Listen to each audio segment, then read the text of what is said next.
Eu venho hoje falar sobre a questão da boa-fé na tributação.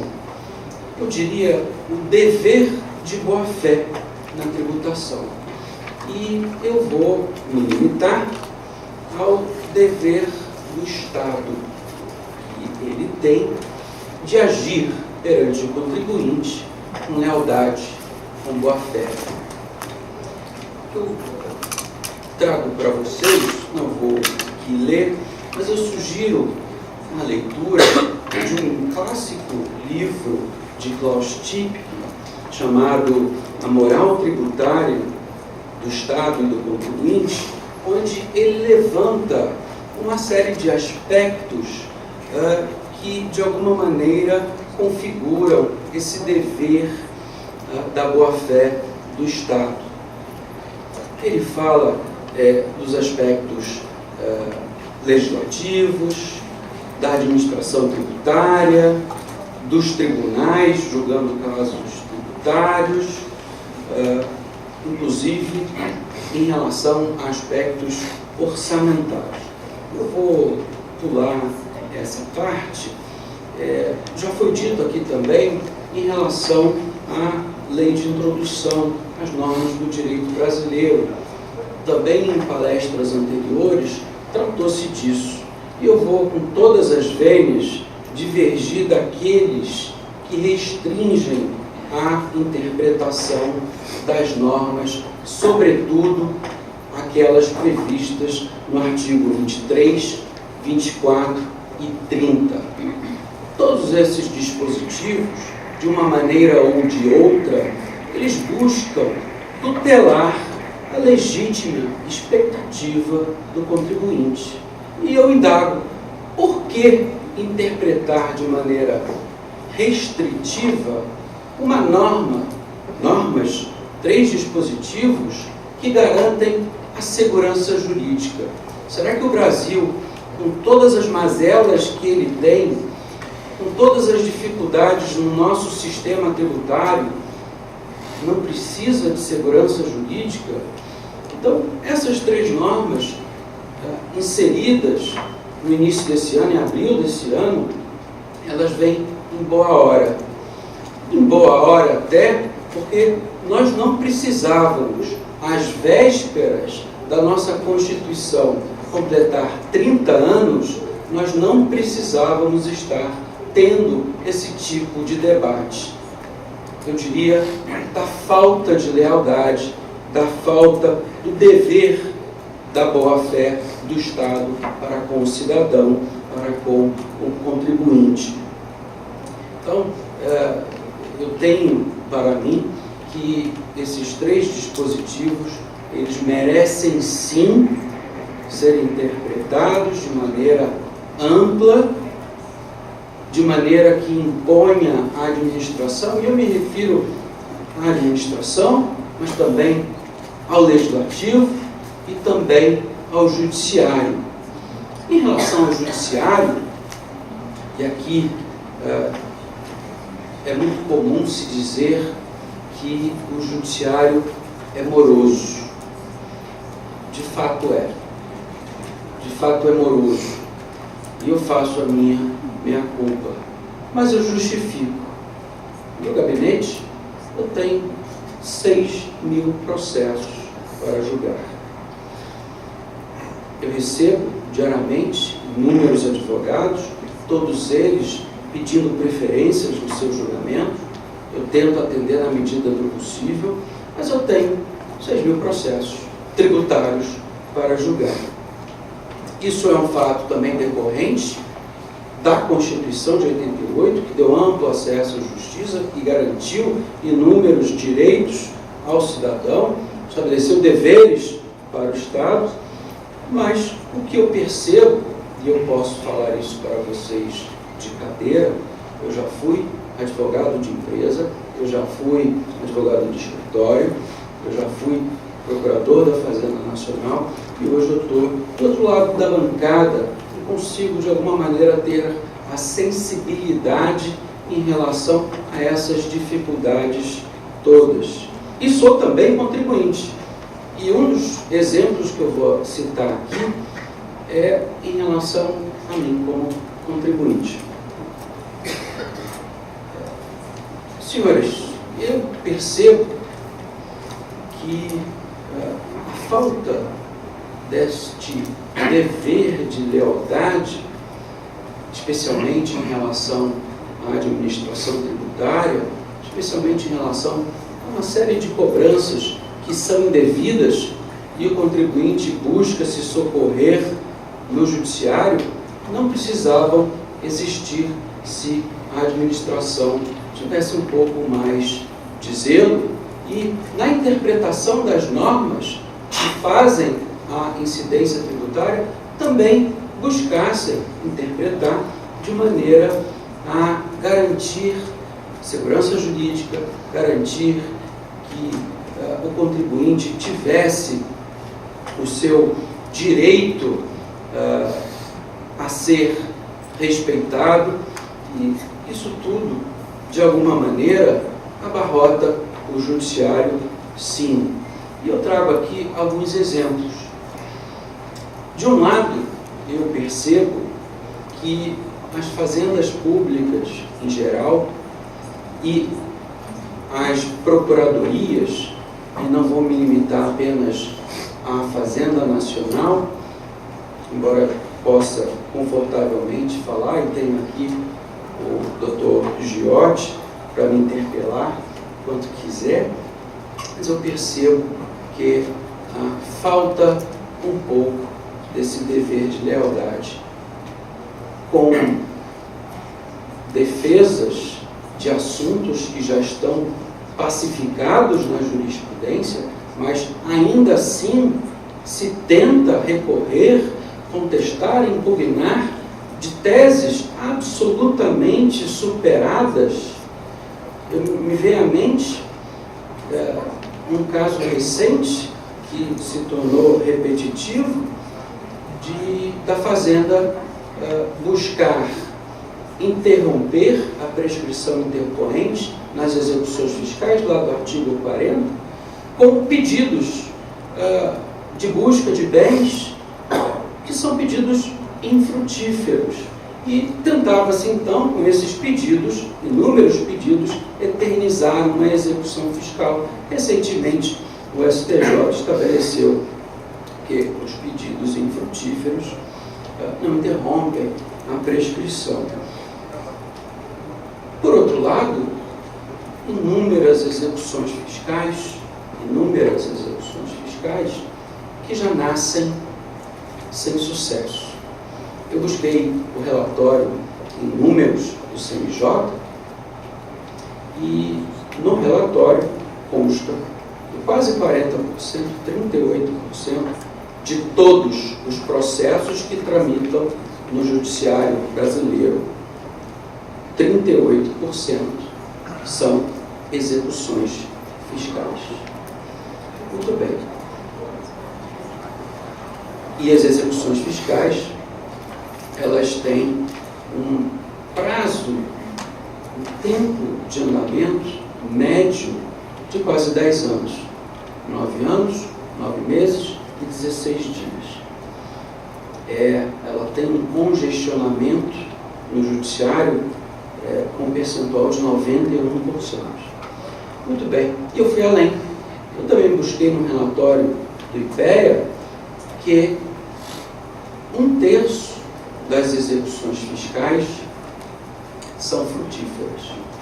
O que significa dizer que 2/3 das execuções fiscais são infrutíferas. Ou seja, elas são ajuizadas já após uma série de trâmites administrativos onde se não conseguiu recuperar o crédito fiscal. E ela é ajuizada, não se consegue muitas vezes encontrar o devedor, não se consegue muitas vezes bens a garantir a execução fiscal e, portanto, 2/3 delas, desses 38% de processos que tramitam no Brasil inteiro. Execuções fiscais federais, estaduais, municipais. E aí, eu fui, ainda no relatório números do do CNJ, identifiquei que no ano passado, 2017, o custo de funcionamento do Poder Judiciário brasileiro, os 3 níveis, foi de 90 bilhões. E eu fiz uma conta. Disso eu tirei 38%, que são execuções fiscais, e vejam bem, só execuções fiscais. Não estou falando de todos os outros processos, mandado de segurança, assim, declaratória, anulatória, onde se discute questões tributárias também. Aliás, a pujança da matéria tributária nos tribunais é tanta que 30% das repercussões gerais são tributárias, 20% dos repetitivos são tributários e 30% das súmulas vinculantes são tributárias. Muito bem, eu fiz a conta, 38%, depois tirei 1/3, 2/3 dos 90 bilhões, e encontrei a ínfima soma de 24 bilhões de reais por ano em execuções fiscais inúteis, ou que não foi o contrato devedor, ou que não há bens para garantir, ela vai nasce e ela morre sem sucesso. Já se sabe que ela não terá sucesso. E aí eu pergunto, onde está o dever de lealdade das fazendas públicas em movimentarem o Poder Judiciário, que acaba se tornando moroso, portanto, com processos que são inúteis? Já foi dito aqui que há que se buscar novas formas de cobrança do crédito tributário, porque aí o dever de lealdade e de boa-fé, atingindo o contribuinte, se dá por algumas vias. Primeiro, abarrotando o judiciário. Segundo, gerando um custo imenso. Faz a conta, 24 bilhões nos últimos 10 anos, gastou-se quase 250 bilhões de reais com processos que são movimentados no Poder Judiciário de maneira inútil. E aí, muitas vezes eu tenho casos importantes, complexos, que muitas vezes eu não consigo dar o tempo adequado para analisar aquela determinada questão, porque eu vivo num mar de processos onde boa parte não são efetivamente necessários. Então, essa questão de defender processos e teses que já foram superadas é uma questão que me chama a atenção. De fato, aí eu tenho que parabenizar a Procuradoria-Geral da Fazenda Nacional, que vem adotando uma série de práticas avançadas, no sentido de ter pareceres que autorizam não recorrer de determinados assuntos, até de não ajuizar de determinadas execuções, e hoje em dia estão criando um modelo de rating dos créditos, buscando identificar quais que são recuperáveis e quais não são. De fato, é louvável a iniciativa, mas eu pergunto, por que não desiste de todos os outros que estão tramitando? Eu fiz um teste no meu gabinete, eu peguei execuções fiscais, eu selecionei 70 execuções fiscais que foram ajuizadas antes de 2000, portanto, execuções fiscais com 18 anos, pelo menos. Selecionei execuções fiscais entre 20 mil, porque abaixo de 20 mil já podem desistir, mas muitas ainda estão tramitando e nós temos que provocar a desistência, entre 20 e 100 mil reais. Mandei para a PFN com 10 itens onde eu demonstrava que não havia interesse na continuidade do processo. Porque era antigo, porque o valor não era representativo, porque não tinha bens em garantia, inúmeros aspectos, e me voltavam dizendo que eu não tenho autorização para desistir. E aí, onde está a lealdade processual? Onde está a lealdade com o orçamento público, com o cidadão? Mas isso é apenas um aspecto a latere. Eu já estou recebendo papelzinho, ainda nem entrei nos casos concretos. Eu vou tentar sintetizar alguns. Todos vocês sabem da postura do Supremo Tribunal em relação à modulação de efeitos, e cito a ADI 4481, onde se modulou efeito, protegeu o contribuinte quando ele tinha um benefício fiscal concedido, o benefício não atendia às regras, inclusive constitucionais, não era aprovado no CONFAS, e perdendo o benefício, ele acabava sendo punido com uma série de cobranças. O Supremo, ao julgar a inconstitucionalidade, vem garantindo que o assunto fica modulado. Eu pergunto, precisava disso? Outro ponto, outro julgado, no caso do STJ, de ISS. O decreto 406, antiga legislação de ISS, estabelecia que a base de cálculo do ISS podia ter a dedução dos materiais envolvidos em relação a serviços de construção. E alguns municípios, sobretudo em São Paulo, estabeleceram, não formalmente, mas com a prática, a tributação em 40%, deduzindo 60% como uma média que identificou-se como a média que poderia ser deduzida. Num dado momento, os municípios disseram, não tem norma legal, eu vou te tributar por 100%, inclusive. Para trás, o STJ veio dizer, tudo bem, mas é daqui para frente. Eu tive alguns casos lá no tribunal, no TRF da segunda região, que também envolvem a questão da segurança jurídica, da confiança legítima do contribuinte, esse dever de lealdade, de boa-fé que a Fazenda Pública deve ter perante o cidadão. E eu vou citar aqui alguns casos. Um deles, recentemente julgado, era uma empresa de petróleo, onde ela buscava se enquadrar no regime do reperto para ter aqueles benefícios, e, à época, havia exigência de uma fiança. E, então, a controladora ofereceu uma fiança para a sua controlada. Veio a Receita e disse, não pode. Há uma confusão patrimonial entre fiador e afiançado. Não obstante, havia uma instrução normativa dizendo que qualquer pessoa jurídica podia conceder garantia, fiança para qualquer outra, e havia no manual do Repetro a previsão mais explícita ainda, eu trouxe ela aqui, mas basicamente trazendo essa ideia. A Fazenda Nacional, com todas as vênias, insistia em defender, e essa era a apelação que nos veio, em defender essa tese que acabou sendo superada no nosso tribunal. Temos também um caso que eu julguei recentemente, que foi em agravo, um instrumento para um time de futebol do Rio de Janeiro, que aderiu àquele parcelamento Profut.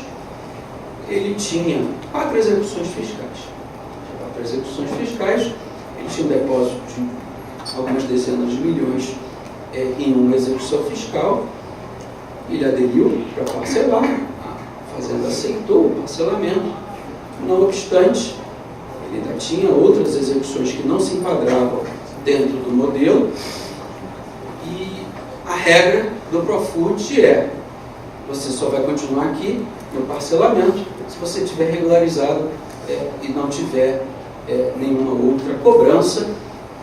E aí a ideia desse time de futebol era pegar o valor que ele tinha em depósito naquela grande execução fiscal que foi parcelada e pagar as demais. Numa lógica bastante simples.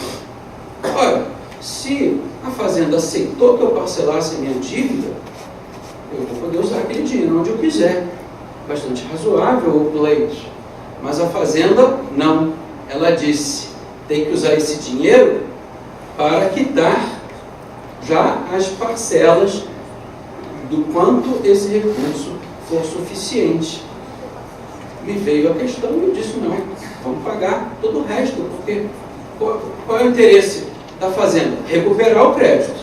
Olha, a Fazenda aceitou o crédito em parcelamento. Então, o contribuinte pode usar esse dinheiro para se organizar, no caso, para quitar as demais execuções fiscais. Eu concedi a tutela, mas infelizmente ela não pôde ser realizada porque já tinha sido convertido em renda e já estava tudo, a boa parte quitada, e o contribuinte, enfim, acabou sendo excluído do programa de parcelamento. Eu dou também, eu ia trazer alguns outros exemplos, ela já levantou vários papéis ali. Eu vou dar o último exemplo, e aqui, de um assunto controvertido, o assunto, não a parte tributária. Nós, juízes, já há alguns anos, recebemos controvertido auxílio moradia, independentemente se é legal ou ilegal, se é moral, se é imoral, se o salário de um juiz é também adequado. Não vou entrar nessa série. O fato é que já há quase 5 anos, os juízes, todos os juízes de todo o Brasil, recebem essa verba. E essa verba sempre teve natureza indenizatória. Todos os juízes, eles lançavam na sua declaração de imposto de renda naquele campo de rendimentos de natureza indenizatória. Foi assim no primeiro ano, foi assim no segundo ano, foi assim no terceiro ano, foi assim no quarto ano. Nesses anos todos, o que o órgão tributário fez? Ele homologou. Ele devolveu, fez restituição para quem tinha restituição. Portanto, ele aceitou uma determinada tese. Ele vinha indo com essa tese, porque ele vinha homologando as declarações, ele vinha restituindo para quem tinha que restituir.